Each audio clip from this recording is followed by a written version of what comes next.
I'm doing my bed bath video, my final skills video. Oh, excuse me.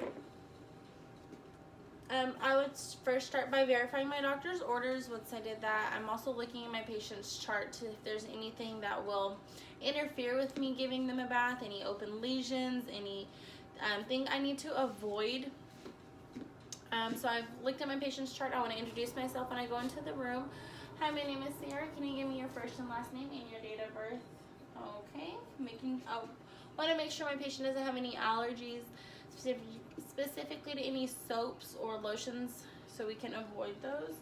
No allergies. Okay. I want to raise my patient to a comfortable working level for me.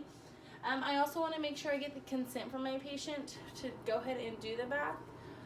Is it okay if we go ahead and start your bed bath? Yes. Okay, so my patient is raised up to a level. I would first assess what they can do on their own. I want to give a sense of independence to my patient, so I will allow them to do what they can do on their own, and I'll just be here to help when they can't or if they start struggling. I am first gonna get my water. I want to touch it. This is gonna be my little basin. I want to touch it. I want to have my patient touch it too, just to make sure that it's not too hot or not too cold for them. So I have my water. I have all my I used a pillowcase for a sheet, and this is my towel. I didn't get more sheets. I just got one, and I just have one towel that I'll state that I am getting a new one or I'm rinsing it. So my patient has removed their gown. I will cover them up just so they're not exposed, especially you don't want them to get cold while we're doing this procedure, and you don't want somebody to walk in and them just be completely exposed. So starting the procedure, my patient has touched the water. The water is comfortable for them. It's not too hot. I'm going to start with the eyes, and you don't use soap with the eyes, so I'm going to wrap the towel in a little mitten around my hand, soak it, wring it out. When I do the eyes, I want to leave the towel there if there's any crusties in the corners of the eyes to help loosen them up, and so I can wipe them away and I'm not tugging at the skin. So you start inner and work your way out. Oh, by this time I have already performed hand hygiene and put on gloves. I just don't have another set of gloves. And we're working our way out, and then I'm going to do the face. After the eyes, I wash my towel, and then I move on to the face. And behind the ears, under the neck, under the chin, I want to do the neck. I also want to, when I'm doing the behind the ears and like the nose, I want to, if my patient is like hooked up to oxygen, I want to assess for any skin breakdown behind the ears, below the jaw, and above, or the nares right here. So we've already done the face. There's no skin breakdown. We can move on. I've already washed my rag in the water. I'm going to wash, rinse, and pat dry every body part that I am cleaning. So we're moving on to the arms. I'm going to do long strokes to help promote blood flow, but I'm going to start with the arm and go up, and I will do wash, rinse, and pat dry each arm, and then I'm going to go back to do each hand, and then I'll go do the armpits. So we're going towards the armpit, towards the armpit, towards the armpit, washing it. Again, my patient only has one arm because the other side's the couch, but I would repeat this step on the other side.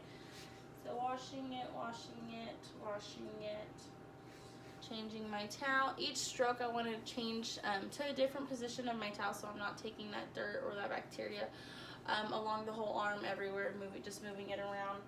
I want to get to the hands. I want to make sure I get in between my patient's fingers, assessing for any skin breakdown, and making sure I clean in the little crevices. So we get to the hands, we do each hand, wash, rinse, and pat dry. Get my towel, wash it. And since the armpit is the dirtiest, after I'm done doing the armpit, I will change my water and get a new towel. So I'm at the armpit number 1. I have my patient's arm up. And I also have an absorbent pad below my patient's arm and below the neck. Any part that I'm working on, I want to put something under it just to absorb as much water as possible so we're not soiling the bed completely. We will end up changing the linens once my patient has completed the bed bath. So we're up in the armpit. It's clean with soap, with water, pat dried. I also want to provide any shaving for my patient or help them apply the deodorant. I have a new towel now. I have changed my water. My patient checks the water. It's not too hot, not too cold, still comfortable for them. So I'm going to work on the chest. I am putting my hand in a mitten, or putting the towel around my hand in a mitten formation. I want to keep my patient covered, especially if they're a female, just so that they're not completely exposed. When I am washing, I want man or woman, just depending on if the male has excessive amount of, I guess you could say breast tissue or skin. I want to really get in under the breast and make sure that there's no bacteria formating, like a yeast infection. I want to clean it and pat dry completely.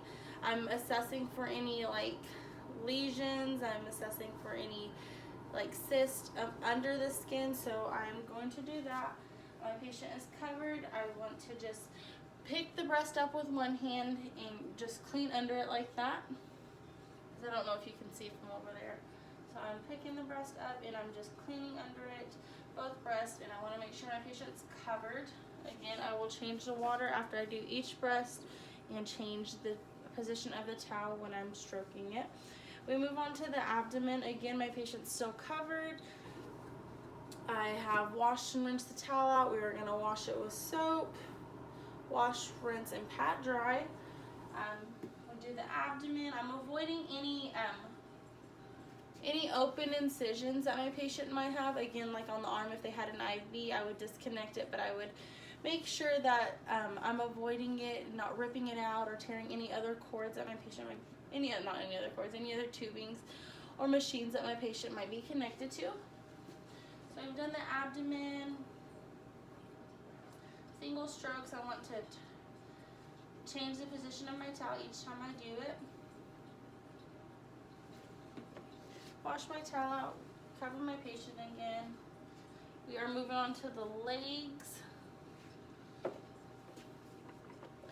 So again, washing my towel, wash, rinse, and pat dry for each leg. I want to do one leg at a time, or I'd wash one leg, go to the other leg, wash the other leg, and then as I'm working my way up, and then I'll do one foot, change my basin because the feet are dirty and I don't want to take that bacteria and spread it all around to the peri area. So when I'm doing the legs, I'm going from distal to proximal, sorry, I had to think of the word. And I want to do long strokes, and every time I do a different stroke, change the area of the rag that I am using. The long strokes help promote blood flow. Again, this whole time I'm washing my patient, I'm also assessing for any lesions, bed sores, open wounds, or anything like that. So we have done that. Long strokes, pat dry, and the other leg too. I'm going to go towards the feet now. Remove this. I have washed and rinsed my towel. If my patient was diabetic, I would not soak my patient's feet, but I want to make sure that they're clean. So I want to get in between the toes, making sure that there's nothing in the little crevices. I also want to be very careful, especially if my patient is diabetic, to not leave the towel on there for so long, or to be gentle with the skin if there is any skin breakdown prior to starting the bed bath. I also want to assess for any ulcers on the feet. Or any open lesions that I want to avoid. So when I do the feet, I am top to bottom, top to bottom, top to bottom, changing the area. I'll act like the feet are up here. Changing the area of my towel each time I do it. And I wash, rinse, and pat dry. I want to make sure the feet are extra dry. And then I wash out my towel with soap, with water, and I am going to do the same thing on the other foot. Top to bottom, in between toes, I want to not soak, but just make sure that, well, I'll take the foot chair.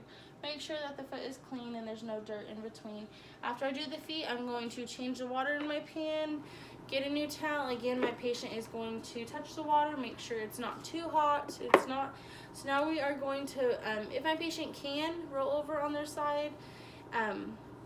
If they are able to do what they can. If not, I would roll them over facing away from me. And I want, again, to put a towel behind their back. Behind their back, so it stops any water from getting all over the linens. This is a new towel. This is new water. Let me see. Okay, this is my patient's. I just picked up. This is my patient's back. So I want to do long strokes on the back, top to bottom, top to bottom, top to bottom, top to bottom. Again, changing the position of my towel each time. I'm going to wash, rinse, and pat dry the back. Again, on the back, I really want to look for any stage 1 pressure ulcers or any skin breakdown, especially if my patient is not up and mobile. I want to assess any bony prominences to make sure we are avoiding any ulcers that could be, or any potential ulcers. So again, changing the position of my towel, making sure there's a pad there to be absorbed, long strokes. And now we move on to the buttocks. I am washing my towel out, rinsing it. From the butt, when I do the buttocks, I want to go from, I didn't do pericare. I'm so sorry. Okay. Start over, or start from the legs. Now we are at pericare, and I would, you said just like a catheter. So when I do the pericare for a woman, I am going away from me, opening up the labia, going away from me, changing my towel, going near me, changing the position of my towel, and down the meatus. And if I'm doing it for a man, I am, if they're not circumcised, I'm pulling back the foreskin, washing the, I don't know the correct term, but the tip of the penis, and making sure the foreskin is placed back. And I am washing, rinsing, and patting dry. I also want to make sure I do the scrotum on a male patient, and I think that's all for pericare. So I would go, after pericare, I would change my water, and I would do the back again, put something near to absorb the water so it doesn't get all over the linen. So this is new water, my patient feels it, it is okay. This is a new towel. We're doing long strokes on the back, top to bottom, changing the towel every time I do a stroke, making sure I'm not going over with the same dirty towel. Again, I wash the towel. I'm now at the buttocks. I'm wrapping the towel as a mitten in my hand. I'm going from front to back, just like I would, just like you do wiping yourself. I want to make sure I do change every time I wipe. I do change the position of the towel because I don't want to continue to wipe with any dirty soil on my towel. So, and I want to be sure to lift the buttocks or the butt cheeks just so I can get in there and there's nothing in my patients. So front to back, front to back, front to back, changing the position of my towel, front to back, changing the position of my towel, front to back, front to back. Like I said, I would check, while I'm doing this, I'm still assessing my patient for any skin breakdown, any pressure ulcers. I have finished the bed bath. I'm going to get them in a new sheet. I'm going to get them comfortable, change the sheets, change the gown for my patient. I want to provide any other care for them, like brushing their hair, helping them, making sure they have all their personal needs close to them, especially if they are not able to get up and be mobile. I want to reattach anything that I undid my patient from. I want to provide lotion. I want to provide a back massage once I'm done with the back. I want to lower my patient's bed rolls up ×2, call light near. Just let them know if they need anything else to give us a call, and I think that is my bed bath.